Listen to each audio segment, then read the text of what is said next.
Some interesting stuff is happening today. Some of the stories that I'm seeing blow up, which I'm going to get into in a second, very interesting because we're getting some what I would classify as like helpful media contributions. So maybe you've seen already. So this is from CBS, which we obviously know CBS is a very different place than it used to be. It was merged with Paramount Skydance, which is owned by Larry Ellison, one of the main characters of this week, as we talk about the changes with TikTok and how it's been acquired by none other than Larry Ellison, who was also trying to buy Warner Brothers and all that. So a lot of our media is being owned by very few people. And Larry Ellison is one of the major donors and contributors to the IDF. So he has very strong conservative political opinions, right? And now he has a big hand in what happens at CBS. He installed Barry Weiss. So all that to say, it's very interesting that this is where this article is coming out. He does have his hands in everything, and I don't think that that is going to change. I think he likes it that way, and he's acquired a lot of influence. A newly released video appears to show 37-year-old Alex Pretti confronting federal immigration officers in Minneapolis 11 days before he was fatally shot in another encounter with Customs and Border Protection agents. The video was recorded on January 13th and posted Wednesday, so that's today, by the News Movement, a digital media outlet. It shows a man believed to be Pretti confronting federal agents along with other protesters. The video was verified by CBS News partner BBC News, and CBS News has confirmed the footage was filmed in Minneapolis. In the video, the man seen kicking and damaging the taillight of a government SUV. The vehicle then stops, and federal agents emerge and tackle him to the ground. There appears to be a handgun in his waistband, as was also seen in the footage from the day Pretti was killed. The video does not indicate whether the man was detained by federal officers following the January 13th incident. Later in the video, officers deploy chemical irritants in the street as a number of other people shout, honk their horns, or stand around filming the scene on their phones. So I don't know if people have seen this already. It's not a graphic video unless you're a taillight. So don't worry about that. I know we've seen a lot of disturbing videos recently. This is a moment the News Movement filmed on January 13th in Minneapolis, showing a man who appears to be Alex Pretti interacting with federal immigration agents 11 days before Border Patrol shot and killed him. Our footage was analyzed by the BBC, whose facial recognition technology confirmed his identity to a 97% degree of accuracy. On the morning of January 13th, our team received a tip that federal agents were blocking a street at the corner of East 36 and Park Avenue in Minneapolis. We arrived around 10:15 a.m. We saw observers shouting at the agents as they walked back to their vehicles. When they started driving away, the man kicked their taillight. An agent then got out of the vehicle, grabbed him, and pushed him to the ground.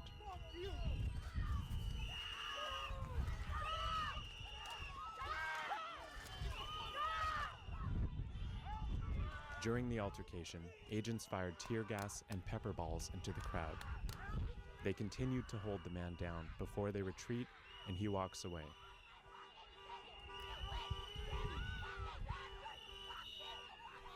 The man in our footage is wearing a similar outfit to what Pretti was wearing on the day he was killed. What appears to be a gun is also visible above his waistband.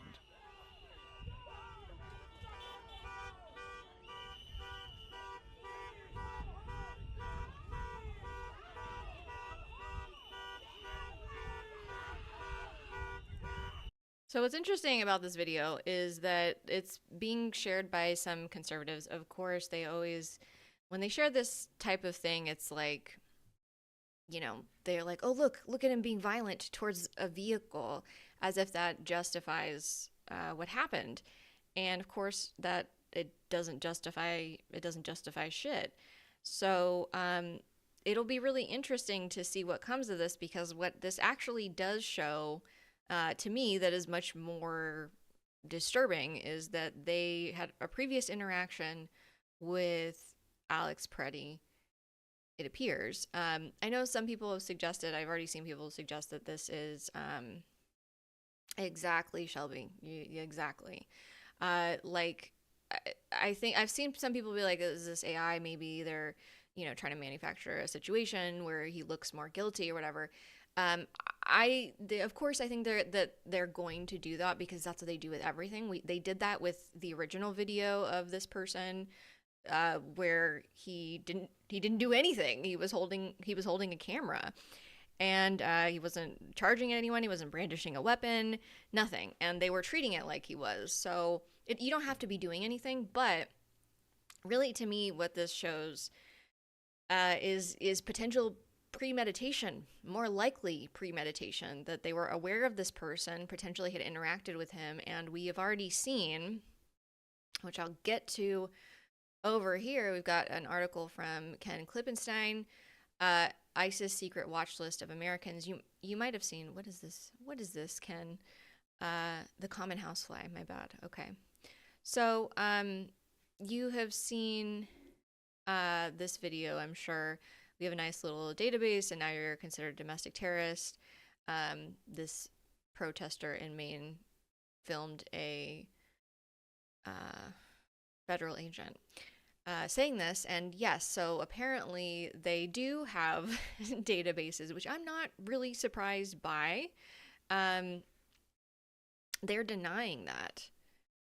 A shop owner on the street where the shooting happened said he was there often observing and recording. If shop owners recognized him, I'm sure ICE did too. Yeah, the other thing is, like, I know, I live in Los Angeles, so, to me, like, being in a city usually means, like, you don't know everyone around. I think Minneapolis, from my outside understanding, limited experience with that city, it's a much smaller city, so I really feel like it would not be hard to recognize somebody, especially, like, I feel like also in winter gear, correct me if I'm wrong, people that have a bunch of winter gear, but I feel like you don't have 10 winter coats. So I don't know, like, the fact that he looked kind of similar in this video that we're seeing now to the day that he was shot and killed, I don't know, I guess that doesn't surprise me. I think that was one of the reasons people suggested at first that maybe it's AI, because it looks so similar. But I feel like he is distinctive enough looking that it doesn't surprise me that they would have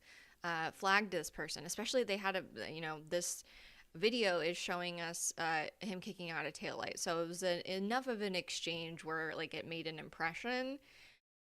So to me, what we're seeing now seems like this just got blown up even more. This was already a big story, and is obviously activating a lot of people in a way that even the Renee Good shooting didn't activate people. I've seen a lot more activation with this. He's a very he makes a very good victim, and people, this is the thing, is they're trying to damage this victim narrative that is hurting their cause right now, because this is one of the first instances where we've actually seen even Republicans going, whoa, whoa, whoa, this is way too far.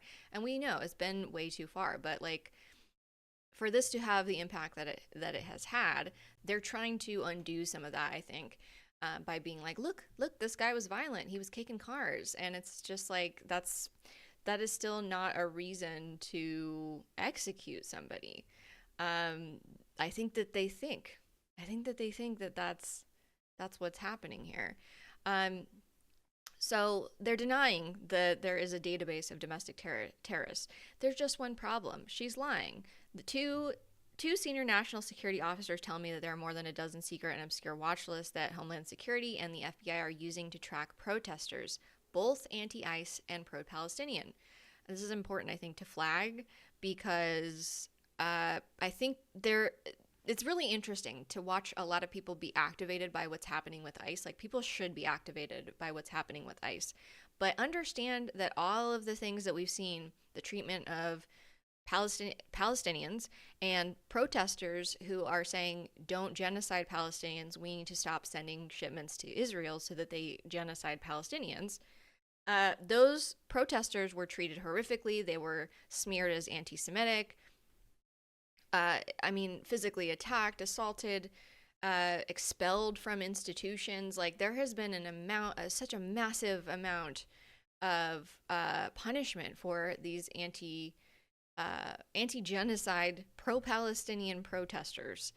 And so we need to understand that that is part of the reason why we're here, is because that was allowed to happen in the way that it did. There was really not enough widespread pushback like we're seeing now.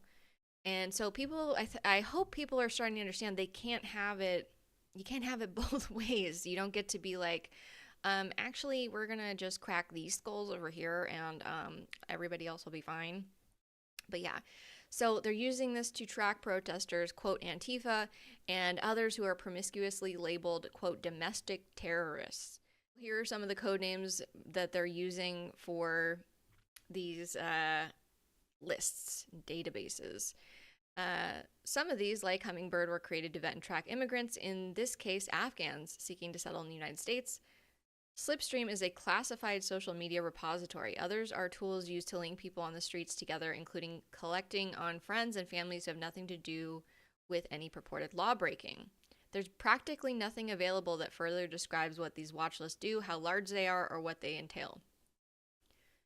We came out of 9/11 with the notion that we would have a single terrorist watch list to eliminate confusion, duplication, and avoid bad communications. But ever since January 6th, not only have we expanded exponentially into purely domestic watch listing, but we have also created a highly secretive and compartmented superstructure that few even understand, says a DHS attorney intimately familiar with the subject. The attorney spoke on the agreement that their identity not be disclosed. So... yeah, this does not surprise me in the least, but it's good to have this, confirmation that this is actually taking place. And I find it really interesting that this article is from today, and so is this video. So fascinating how that just kind of lovely. I think the universe is doing us some favors here with the timing of this, because we need people to connect the dots as quickly as possible. We really do, because this is already an out of control situation, and it's been. The whole thing is, and the mentions of 9/11 are super appropriate. If you are a younger person, maybe you don't remember or you weren't there, and that's fine. But ICE was created as a part of this Department of Homeland Security mission to secure the homeland, and that was something that directly resulted from 9/11. So understanding how we got here and like why these institutions exist and what their intention is, which is something I talked about on the podcast this week for the full moon, is a really important thing. Like we're missing the essence of a lot of these things and like what they were meant to do. They can't be reformed when their purpose is to do fucked up shit. You know? You don't reform an institution that is designed to do fucked up shit. You don't want to make it less fucked up? Why are we doing that? So prior to 9/11, there were 9 federal agencies that maintained 12 separate watch lists. Now, officially, there are just 3, a watch list of 1.1 million international terrorists, a watch list of more than 10,000 domestic terrorists maintained by the FBI, and a new watch list of transnational criminals built up to more than 85,000 over the past decade. The new domestic-related watch list, a set of databases and applications exist inside and outside the FBI, are used by agencies like ICE and the Border Patrol to organize the Niagara of information in possession of the federal government. Collectively, they create ways to sort, analyze, and search information, a task that even artificial intelligence has failed to conquer so far. So, and one of the other things that I wanted to flag for people, and I'm sure a lot of people are seeing it, but there's this idea that in Minneapolis right now, I think that they're trying to give the impression they're standing down. They got Bovino out of there, and so they put Tom Homan, Trump's border czar, who was appointed by Obama, by the way, is now being brought in to the situation. And even Tim Walz is like, oh, I think he will be better, or whatever he said, something to that effect. And I really don't think so. I think this is, again, missing the point, trying to distract us from like what they actually do, what these institutions are actually for. So among other functions, the new watch lists process tips, situation reports, and collected photographs and videos submitted by both the public and from agents in the field. They create a common operating picture in places like Minneapolis. They allow task forces to target individuals for surveillance and arrest, and they create the capacity for intelligence people to link individuals together through geographic proximity or what is labeled call chaining by processing telephone numbers, emails, and other contact information. Administration officials have alluded to all of this, though contrary to the Hollywood idea of some all-seeing eye, actual government watch lists are more a patchwork system of lists and applications, each of which might have individual justification or even legitimate purpose to aid law enforcement, but overall form the basis for massive violations of American civil rights. And here comes Tom Homan, that's supposed to be the hero. Quote, "One thing I'm pushing for right now, we're going to create a database where those people that are arrested for interference, impeding, and assault, we're going to make them famous," Tom Homan, Trump's board czar, told Fox News earlier this month. I'm going to skip past some of this because there's a lot of detail in here that I encourage people to read, because I think people should know that this is happening. This information, I just find it so fascinating that this has all come out on the same day. More concrete evidence that they have, in fact, been making these lists that they've been bragging about. And then this video that indicates that perhaps Alex Pretti was flagged in some way, was watched in some way. So this is, I think, what the line of attack that they're going to use. "We do, of course, monitor, investigate, and refer all threats, assaults, and obstruction of our officers to the appropriate law enforcement," says McLaughlin. "Obstructing and assaulting law enforcement is a felony and a federal crime." I think they're going to try to be like, he assaulted them before, and, you know, I think that's what this is. But I think this is, I think that because they're fixated on, oh no, the poor car, I think they're going to miss the fact that this is going to, they're telling on themselves, I think, through this. This something that I think the conservative brain would be like, no, this proves that he was bad and deserved to be executed by the state. Like, what? As part of its new effort to support its operations in places like Minneapolis and Los Angeles, the Homeland Security Department, working with the Justice Department, has started more methodically tracking what it calls, quote, aggressive protesters. I probably have friends on this list. According to one senior official, this is a new designation the agency uses to describe the supposed threat posed by people on the streets. Both Good and Pretti were considered aggressive protesters. In Good's case, for criticizing ICE officers while operating a vehicle, and in Pretti's case, getting up close to immigration officers while filming them. I did not say that he was violent. I said that he was not protesting peacefully. So that's their whole thing. Then they're very obsessed with peaceful protesting because we're supposed to peacefully protest while these fuckers slam us to the ground, kick us, talk shit to us, put us on a watch list, threaten us. It's all good. These highly paid, highly trained officers do not need to have the level of self-control and peace that regular people do. So interesting how that works. They're saying the president made them do it. Okay. We overcollect and everyone agrees we should create this or that list or application to wrestle the information to submission lest we miss something important. So the data people do their thing and pretty soon you actually have Big Brother. A senior intelligence official who confirmed the existence of the watch list described earlier characterized the problem another way. Lists of this and that, this social media post, that video taken of someone videoing ICE, the mere attendance at a protest gets pulsed by federal cops on the beat to check for criminality, but eventually just becomes a list itself of criminality, with the cops thinking that indeed they are dealing with criminals and terrorists. Watch lists and the whole watch listing process should be as transparent as possible, not the other way around. If we don't explore more why all of these secret lists exist, even more of an environment of paranoia on the ground and more tragic killings. So yeah, that's really it. They're absolutely viewing people as a threat. Like, you are a criminal, you're a terrorist, you belong in this watch list that we keep because you're so bad. It's part of the I think that's part of the indoctrination of the whole thing, like how these people do this job. They have to, a lot of people that are very in favor of deporting migrants and people that they don't like have been pumped with this conspiracy theory that there are tons of quote unquote illegals flooding the border. Like that is a real narrative. I just saw people being interviewed, like regular, normal people on the street type interviews, and this woman was talking about how, like, yes, it's horrific, but we really do have a problem that's gotten out of hand, like with immigrants. And I'm just like, this makes no sense to me that people genuinely believe that this is like that Biden had millions of people just flooding the border, just openly flooding the border, and that it's causing like a lot of issues in our society. So they're not operating in our shared reality.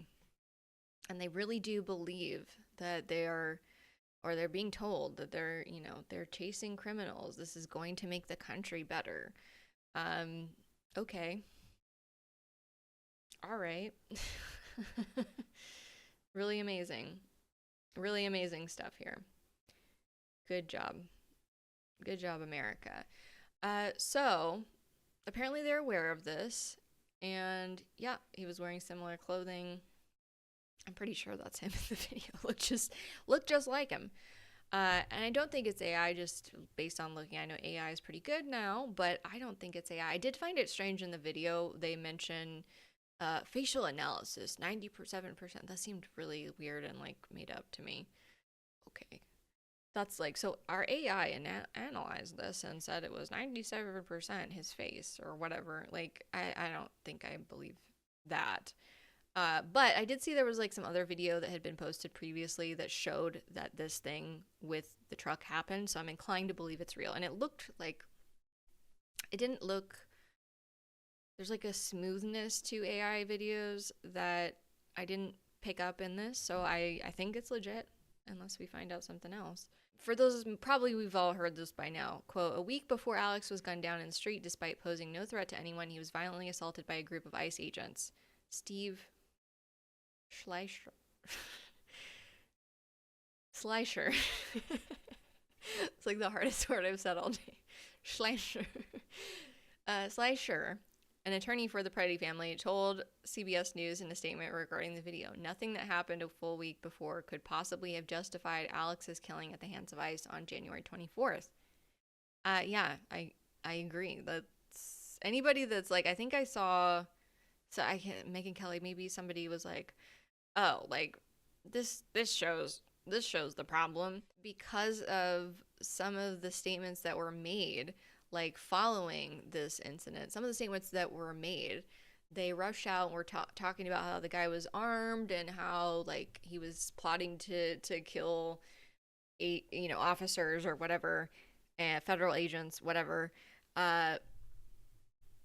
They just pissed off their base, who believes that they have the right to be armed anywhere in this country. So they've put themselves in a really interesting predicament and they're starting to upset people. And I think that's a really wonderful thing. Oh, another thing I was going to look at, we'll do that now. I know that there's calls to impeach Kristi Noem, who is of the Department of Homeland Security. She's an American politician who's the Secretary of Homeland Security. And she's got a lot of filler. No hate, but it's migrating. It's migrating, and she hates migration, so just saying. But I do think that people want somebody to. I think people will not be satisfied until somebody takes the fall for this. And so there's been some reports that like maybe Stephen Miller's is taking the fall, or maybe Kristi Noem might be under stress. And we do not have a birth time for Kristi Noem, because who gives a shit. But I wish we did. I give a shit for my purposes. But without that, I just don't have the exact information that I would need. I think it's migrated to her brain. Yes, it's migrated to her brain. She's got filler for brains. It's not going so good, but One of the things that I did notice with the astrology that we do know, we don't have a time, so it's kind of like we're missing a lot of context here. And I do think that she's going to continue to be facing some pressure. I do think there's going to be some instability in her work life. That doesn't necessarily mean that she's going to be fired, but I just think I don't think that her job is going to get that much easier in the coming months. Just saying. Uh, Probably going to be increasingly unstable for her. So I can definitely say that without a birth time.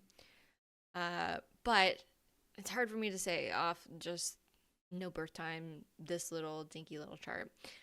um, if there's more to the story. I also wanted to see like what is the deal with Stephen Miller's astrology? I don't know if we have it, probably not.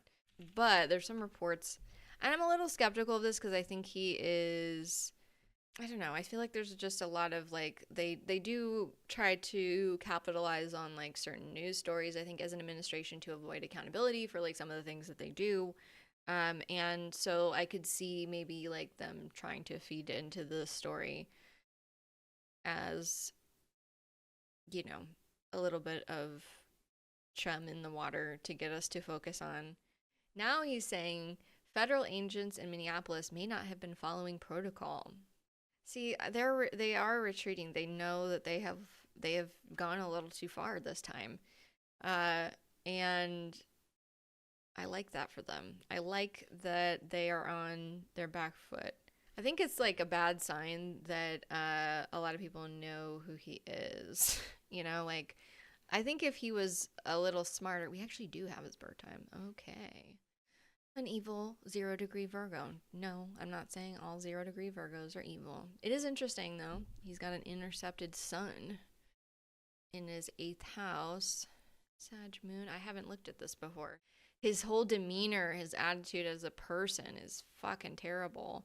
He might actually be feeling the heat, and I like that for him. I love that for him, even. Ugh, I mean, first of all, the dude is. He really does have the energy of like man behind the curtain. I think that he probably leans into. He seems very Machiavellian.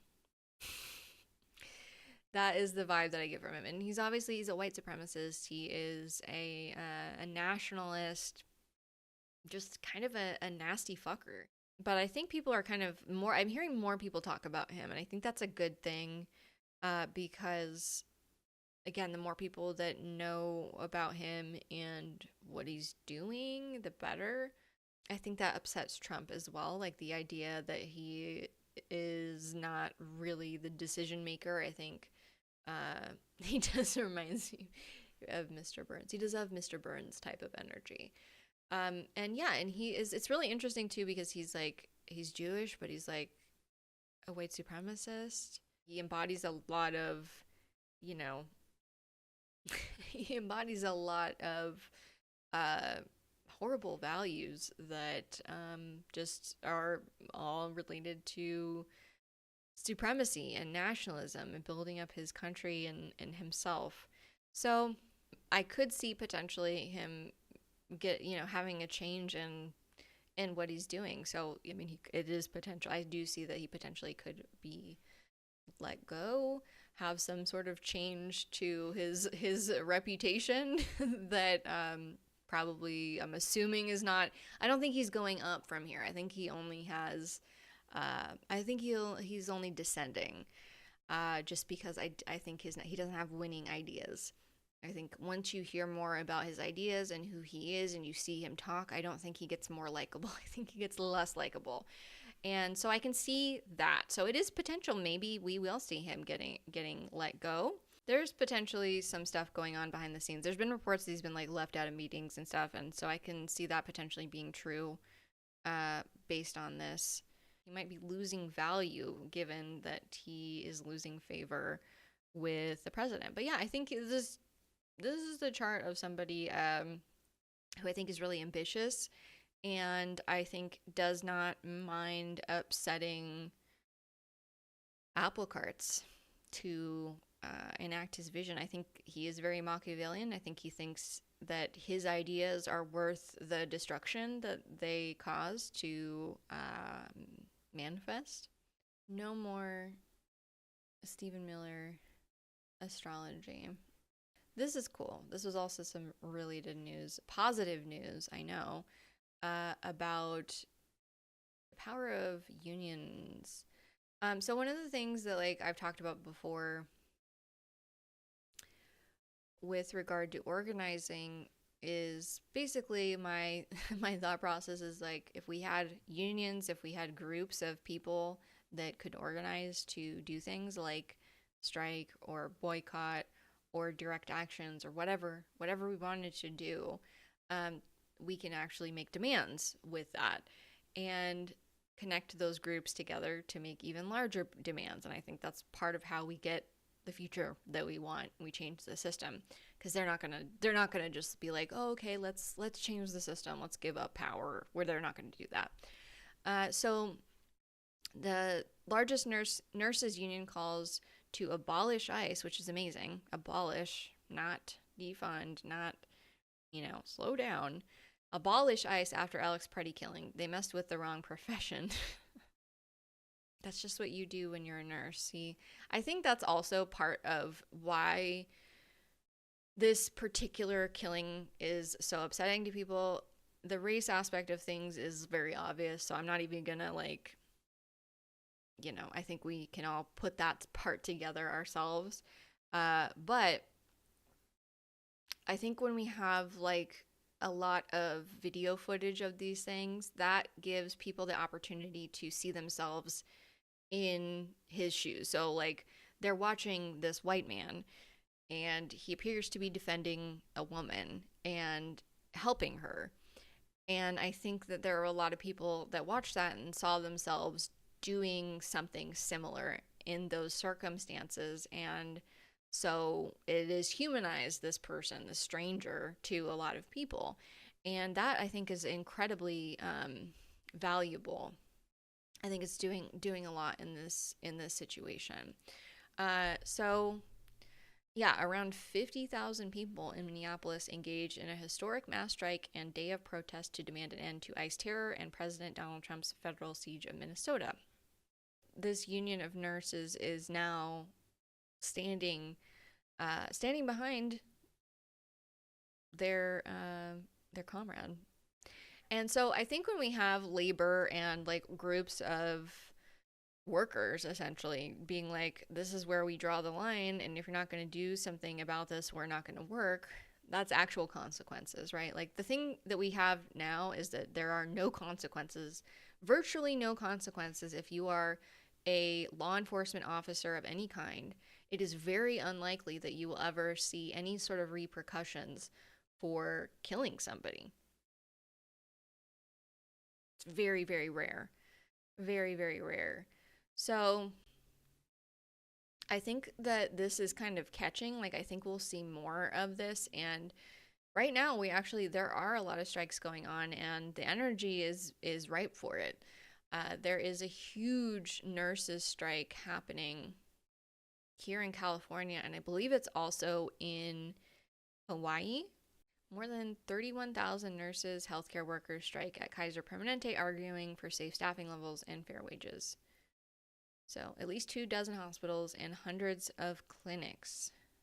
I saw a statement by some sports organization of professional athletes, but now I can't find it. I can't remember who they were. It was the National Basketball Players Association. Oh, interesting. Yeah, I think we'll see more artists and athletes drawing lines, which I think is important. I think the more like culture and stuff that we can get to reinforce that this stuff is not okay and that this is not, we shouldn't be proceeding like everything's okay.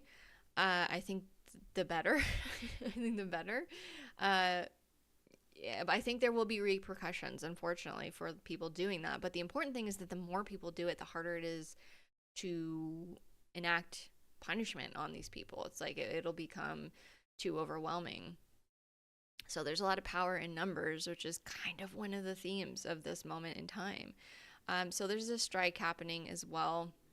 People are also calling for strikes on Friday, January 30th, which is this coming Friday, uh, in solidarity with Minnesota. People are protesting ICE, and I think that it is. I think it's great. I think strikes are great.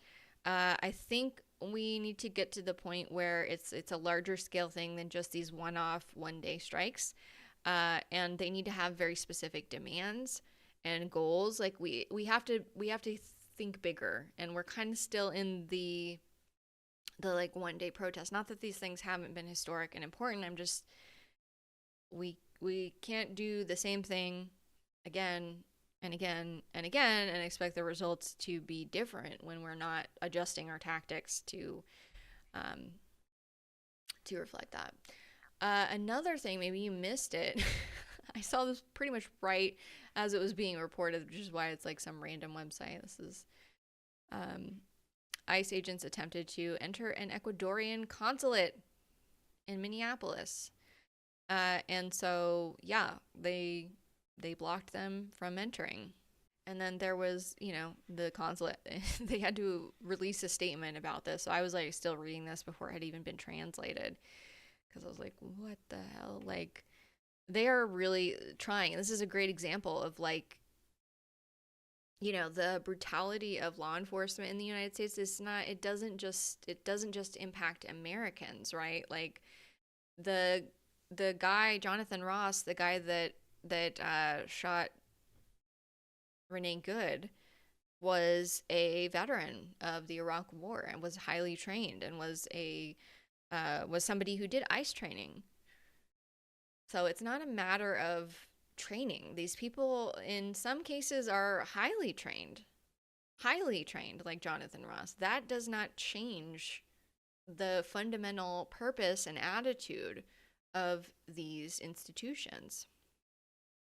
Yeah, so I mean, this is one incident I think that just like really encapsulate that. I think we will see more issues with consulates and embassies over the next couple of years. So this is just one. And we've also, there was a news story earlier this week where they were talking about potentially reopening the consulate, the American consulate in Venezuela, which I was like, oh, I kind of hope that they do that, because I think it would be probably a protest site or something, like, especially with what's happening now. I think they want people to just kind of roll over peacefully. I'm sort of wondering, like, my understanding is that we don't actually have the resources to do like a boots on the ground.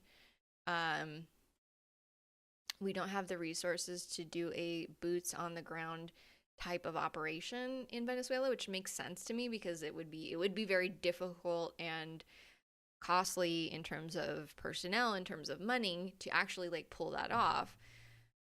But it seems like that what's going on now is they're trying to control the country economically, which is, one of the United States' favorite strategies. It's one of their most used strategies, is to, if you can manipulate the economy, you can essentially control the country. So that seems to be what they're doing in the absence of the ability to fully, like, boots on the ground, take over the country and crack skulls like they like to do. But we just got to remember, like, that's their whole, like, they know how to do that. They know they want to do that. They have a lot of practice doing that. Like, we know that. But I wanted to show some good news, because this was something I saw. I actually shared this with other people that I know that live in this area, to go to this, because there are ICE trainings popping up all over Los Angeles, community defense training. These people at this little church that was hosting this training, they expected a few dozen people, and they got like 800 people. Organizers at All Saints Episcopal Church set up a meeting room Monday, expecting perhaps 100 people for a workshop on how to respond when federal immigration agents appear in local neighborhoods. But within minutes, the room was full. Residents packed the church campus and spilled into the sanctuary. Lines stretched down Union Street and nearly around the block. By the time the 2.5-hour training session concluded, nearly 800 people had packed the historic church's main sanctuary to learn what to do if they witness a neighbor being detained by immigration and customs enforcement. So this made me so happy to see that many people are interested. And again, these are happening in different places in LA right now. Like often, I'm going to a different one in a different area tonight.